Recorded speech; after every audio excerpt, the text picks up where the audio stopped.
Hi అండి. ఇది ఏంటి అనుకుంటున్నారా? వైటనింగ్ సీరం అండి. కొత్త బ్యాచ్ రెడీ అయిపోయింది. అంటే ఇంతకుముందు మన దగ్గర వాడుతున్నారు కదా, చాలామంది అయితే అమెరికాకి అన్ని దేశాలకి తీసుకువెళ్తున్నారండి. కానీ మనకి బాగా ఫ్లోటింగ్ ఎక్కువ ఉండేసరికి ఈ సీరం అనేది మనం తయారు చేపించడం జరిగిందండి. ముందు సీరం కన్నా కూడా ఇది బెస్ట్గా పనిచేసేటట్టు మనకి స్కిన్ అనేది బాగా పీలుస్తుందండి. ఈ సీరం అనేది రిజల్ట్ కూడా మనకి వెంటనే తెలిసేలాగా ఇంకా బెస్ట్గా తయారు చేపించాము.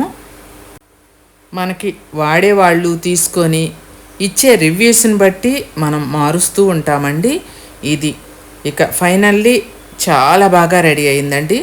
పిల్లలు చామంచాయిగా ఉన్నవాళ్ళు, మంగు మచ్చలు ఉన్నవాళ్ళు, ముఖం మీద మచ్చలు ఉన్నవాళ్ళు, మొటిమల వల్ల వచ్చిన మచ్చలకి అన్నిటికీ కూడా మీరు తెల్లటి కలర్ రావాలన్నా దేనికైనా సరే ఈ వైటనింగ్ సీరం అనేది చక్కగా నైట్ 2-3 బొట్లేనండి మీ స్కిన్కి అప్లై చేసుకొని మార్నింగ్ వాష్ చేసుకోండి. ఇక ఏమీ చేయనక్కర్లేదు. అలా ప్రతిరోజు పెట్టుకోవచ్చు. ఒక బాటిల్ తీసుకొని ఇంట్లో ఉన్న వాళ్ళందరూ పెట్టుకోండి. మీరు ఎంత తెల్లగా వస్తారో. కావాలంటే స్క్రీన్ మీద నెంబర్కి ఆర్డర్ చేసేసుకోండి.